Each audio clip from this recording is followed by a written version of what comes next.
Esta es la sociedad secreta a la que ni siquiera Donald Trump pudo unirse. Trump tiene riqueza, poder e incluso la presidencia. Pero en lo que respecta a este círculo de élite, nada de eso importó, porque esta sociedad no recluta, sino que unge. Presidentes han buscado su favor, multimillonarios se han rendido a sus rituales, y aún así, sus filas internas permanecen cerradas para casi todos. Pero para entender por qué Trump fue excluido, necesitamos descubrir las sociedades secretas más ricas que gobiernan Estados Unidos. Número 6. Bohemian Club, fundado en 1872. El Bohemian Club no es solo un club de élite para hombres, sino un ritual de la clase dirigente oculto a plena vista. Enclavado entre las imponentes secuoyas del norte de California, esta sociedad secreta organiza un retiro anual en Bohemian Grove, donde los poderosos se reúnen lejos de las cámaras, la prensa y la supervisión. Dentro de Grove, las reglas de la sociedad común se derrumban. Multimillonarios se codean con expresidentes estadounidenses. Magnates de Silicon Valley se sientan junto a altos mandos del Pentágono. Magnates petroleros, magnates de los medios, banqueros y contratistas militares figuran en la lista de invitados. Pero no se permite la entrada a periodistas, y los teléfonos móviles están prohibidos. Esto no son vacaciones. Es una cumbre extraoficial del imperio estadounidense. Se hacen tratos sin cabilderos. Se habla de guerras antes de que el público supiera siquiera que estaban por venir. Richard Nixon una vez lo llamó la cosa más maricón que puedas imaginar. Pero se fue. Reagan se fue. Ambos presidentes Bush fueron miembros, y los directores ejecutivos de las empresas Fortune 500 asisten cada año, cambiando los caquis por túnicas y celebrando ceremonias con antorchas que parecen más paganas que patrióticas. Lo que ocurre en el Grove se queda en el Grove, pero algunas cosas se han filtrado. Como la cremación de los cuidados, un ritual de apertura donde hombres encapuchados cantan alrededor de una efigie en llamas, que simboliza la muerte de una carga personal. Para la mayoría de los estadounidenses, es surrealista. Para la élite, es tradición. Y mientras que los de afuera lo llaman raro o sectario, los de adentro lo llaman networking al más alto nivel. No hay actas, ni transcripciones, ni votaciones. Pero cuando los hombres que gobiernan el país desaparecen en el bosque cada julio, no es por diversión. Es por estrategia. Porque Bohemian Grove no es donde se relajan, es donde se reorganizan. Detrás de cada secuoya, hay un apretón de manos que podría definir tus impuestos, tus libertades y tu futuro. Pero el siguiente grupo no necesita un campamento, porque controla la Ivy League desde dentro. Número 5. Skull and Bones, fundada en 1832 y oculta tras las frías paredes sin ventanas de una tumba en el campus de Yale, Skull and Bones es la sociedad secreta universitaria más infame de Estados Unidos. Pero no se trata de una fraternidad sobrevalorada. Es el grupo que fabrica presidentes. Sus miembros se hacen llamar Bonesmen y son seleccionados durante su penúltimo año en Yale mediante un proceso críptico y teatral conocido como Tap Night. A partir de ese momento, la membresía no es solo vitalicia. Es una puerta de entrada al poder generacional. Solo mire la lista. George H.W. Bush, George W. Bush, John Kerry, William F. Buckley, Jr. No son solo nombres.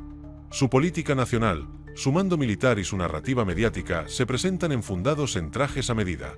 Incluso directores de la CIA y jueces de la Corte Suprema provienen de la red Bones. La sociedad se reúne 2 veces por semana en su tumba, donde se desarrollan rituales envueltos en leyenda. Rituales que incluyen confesiones, juramentos secretos y funerales simbólicos simulados. El objetivo no es solo escandalizar. Es para unir. Una vez dentro, formas parte de una orden de élite que habla con acertijos, se mueve en silencio y actúa con precisión coordinada mucho después de graduarte. Pero lo que hace peligrosa a Skull and Bones no es solo quien se une. Es lo que hacen después. Los Bonesmen no solo entran al mundo, lo transforman. Los miembros son canalizados hacia centros de estudios, agencias federales, redes de inteligencia y firmas de inversión. Intercambian discretamente oportunidades, información y lealtad. La difunta historiadora de Yale, Alexandra Robbins, lo describió una vez como un conducto corporativo estadounidense, donde el poder circula a través de salas de juntas, canales secretos y asociaciones multimillonarias. Y el control es multipartidista. Aunque muchos asumen que el grupo tiene una inclinación republicana, dadas sus conexiones con la dinastía Bush, está igualmente vinculado a los demócratas del establishment. El propósito no es ideológico. Es control. El objetivo no es postularse a un cargo. Es controlar el sistema desde todos los ángulos. Incluso dentro de Yale, Skull and Bones opera al margen de la ley, Su sede está vedada a los funcionarios del campus, sus archivos están sellados y sus fuentes de financiación permanecen ocultas, a pesar de los rumores de cuantiosas donaciones de exalumnos que llegan a través de cuentas en el extranjero y fideicomisos de élite. No solo reclutan para obtener poder. Lo construyen, lo cultivan y luego lo despliegan. Cuando un Bonesman ocupa un cargo público, ya no representa a los votantes. Responde a algo más antiguo, profundo y mucho más organizado que las urnas. Porque en Skull and Bones no hay elecciones. Solo hay una selección. Aún así, a pesar de su alcance, a pesar de todos sus agentes integrados en el ámbito legal, financiero, mediático y de defensa, Skull and Bones se centra en las estructuras de poder visibles. Presidentes, secretarios de Estado, embajadores globales. Se ocupan de la política. Pero el siguiente grupo no necesita presidentes para lograr resultados, porque preparan a quienes los controlan. No se postulan. Dirigen los algoritmos de las campañas. No promueven ideologías. Forman a los ideólogos. No se limitan a moldear el futuro. Número 4. El Grupo Bilderberg. Cada año, sin fanfarrias, sin titulares, sin transmisiones en vivo, algunas de las personas más poderosas de la Tierra se reúnen a puerta cerrada bajo un solo nombre. Bilderberg. No hay reporteros, ni ruedas de prensa, ni actas, y, desde luego, no hay transparencia. El Grupo Bilderberg se formó en 1954, supuestamente para fomentar el diálogo entre Europa y Norteamérica. Pero lo que empezó como un foro diplomático se ha convertido en una de las redes de élite más secretas de la historia moderna. Entre sus asistentes se encuentran primeros ministros, líderes de la OTAN, banqueros centrales, magnates de los medios de comunicación, multimillonarios de Silicon Valley y directores ejecutivos de empresas de la lista Fortune 500. Y, sin embargo, año tras año, nadie puede grabar lo que se dice en el interior. Las reuniones son solo por invitación. Los asistentes llegan a hoteles de lujo no revelados en Europa o Norteamérica bajo fuertes medidas de seguridad. Incluso sus ubicaciones no se publican hasta días antes del encuentro. A veces, ni siquiera se publican. Una vez dentro, el grupo impone lo que llama las reglas de Chatham House, lo que significa que ningún participante puede revelar lo que dijo nadie más. Esto permite un secretismo absoluto y una rendición de cuentas nula. Todo lo que se discute en Bilderberg se queda allí. Entre los asistentes anteriores se encuentran Bill Clinton, Angela Merkel, Jeff Bezos, Henry Kissinger, Peter Thiel y David Rockefeller. Todas las principales agencias de inteligencia estadounidenses han tenido representantes presentes en algún momento, al igual que figuras clave de la OTAN y el Banco Central Europeo. Cuando altos funcionarios de defensa, magnates tecnológicos y reguladores financieros confluyen en la misma sala sin supervisión, el resultado no es solo debate. Es coordinación. Los críticos llevan mucho tiempo alegando que las políticas económicas globales, las decisiones de guerra e incluso los nombramientos de líderes se negocian discretamente en Bilderberg antes de que el público se entere. En 1991, por ejemplo, Bill Clinton asistió a una reunión de Bilderberg como el entonces poco conocido gobernador de Arkansas. Un año después, se convirtió en presidente. ¿Casualidad? Quizás. Pero para los escépticos, parecía una unción política. Incluso la participación de los medios de comunicación es discretamente alarmante. Editores del Washington Post, The Economist, Financial Times y The New York Times han asistido, a menudo sin siquiera escribir un solo artículo sobre lo ocurrido. Eso no es periodismo. Eso es complicidad. Y luego está el dinero. Aunque Bilderberg en sí no es técnicamente una entidad financiera, el patrimonio neto colectivo de sus asistentes suele superar los 20 billones de dólares. Cuando los directores de JP Morgan, Goldman Sachs, Deutsche Bank y el FMI se reúnen con los directores ejecutivos de empresas tecnológicas y petroleras, el resultado no son solo palabras. Es alineación. Piénselo como la sala de juntas de la élite global. No hay transparencia, ni votación, ni rendición de cuentas. Solo riqueza, influencia y tratos privados disfrazados de conversación educada. Pero si Bilderberg reúne el dinero y el poder del mundo a puerta cerrada, el siguiente grupo no se limita a susurrar entre bastidores. Construyeron el oleoducto que controla el ejército estadounidense, su política exterior y todos los enredos globales intermedios. Porque mientras Bilderberg tiene a los multimillonarios, el Consejo de Relaciones Exteriores tiene el plan. Número 3. Consejo de Relaciones Exteriores, CFR. El estadounidense promedio jamás ha oído hablar del Consejo de Relaciones Exteriores. Y así es exactamente como lo prefieren sus miembros. Fundado en 1921, Tras la Primera Guerra Mundial, el CFR no nació como un movimiento de base, sino como un proyecto de élite, creado por banqueros, diplomáticos y académicos de la Ivy League que creían que la soberanía nacional estaba obsoleta y que un nuevo orden global debía resurgir de las cenizas de la guerra. Desde su sede en la ciudad de Nueva York, el CFR no redacta leyes. Redacta los planos que las conforman.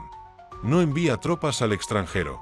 Elabora los argumentos intelectuales que justifican la guerra. Sus miembros son la definición de intocable. Expresidentes, directores de la CIA, jefes del Pentágono, magnates de Wall Street y multimillonarios tecnológicos, todos reunidos a puerta cerrada para debatir política exterior en un lenguaje que ningún votante escucha y ninguna papeleta cuestiona. Henry Kissinger, David Rockefeller, George Soros, Robert Rubin, Janet Yellen. Sus currículums son diferentes, pero sus lealtades son las mismas. Gobernanza global mediante el poder estadounidense. Casi todos los secretarios de Estado de EU desde la Segunda Guerra Mundial han sido miembros del CFR.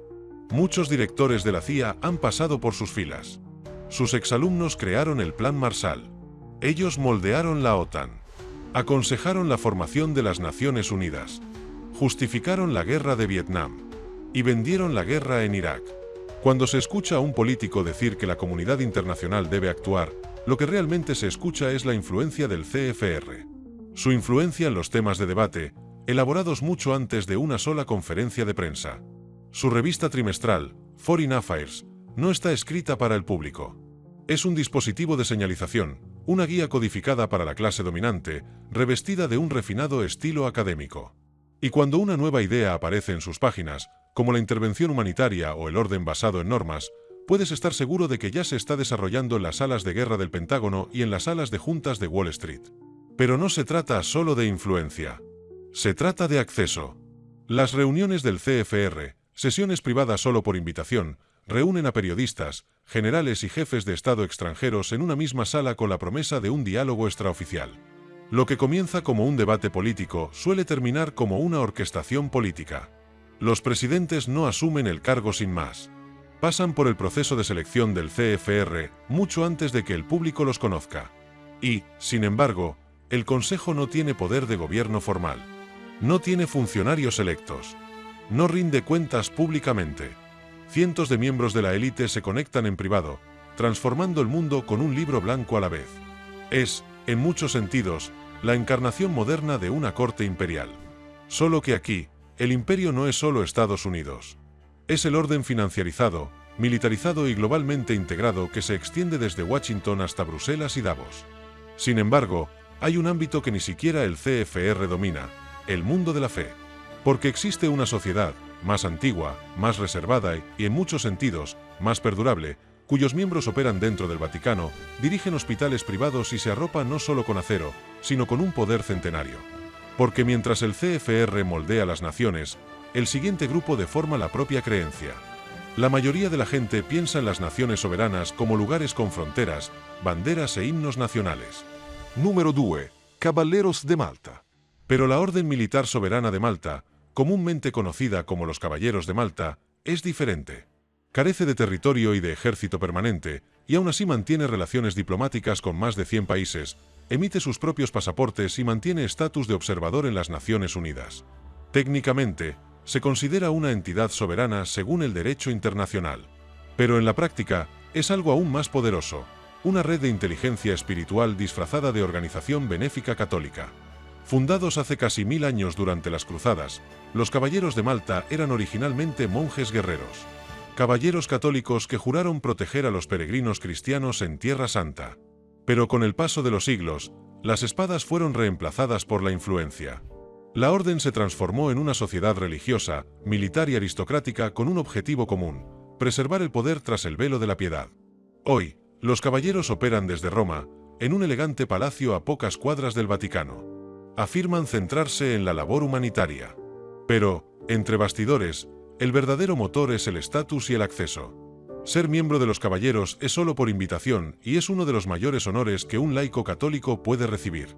De hecho, muchos ni siquiera confirman públicamente su membresía. Entonces, ¿quiénes son estos caballeros?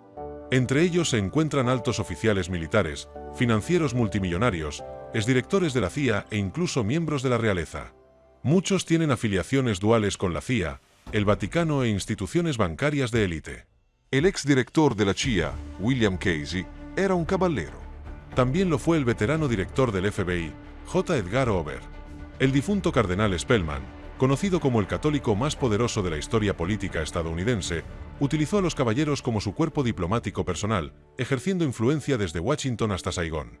Lo que hace a los caballeros tan singulares es que actúan como puente entre la Iglesia y el Estado, entre la inteligencia y la religión, entre la diplomacia y el poder encubierto.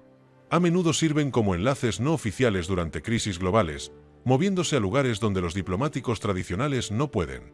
Y dado que su organización es a la vez religiosa y soberana, gozan de protecciones con las que pocas redes de inteligencia podrían soñar. Sus finanzas son aún más secretas. A diferencia de otras organizaciones religiosas que presentan formularios al IRS o publican informes anuales, los Caballeros de Malta operan como una corporación fantasma. Poseen hospitales, organizaciones benéficas de asistencia médica y comandancias en todo el mundo. Algunos de sus activos se gestionan a través de fideicomisos católicos. Otros están enterrados en cuentas en el extranjero. Nadie sabe con certeza cuánta riqueza controlan los caballeros, solo que su influencia se extiende por todos los continentes. Y aquí está el giro inesperado. Aunque reportan directamente al Papa, a menudo son leales entre sí.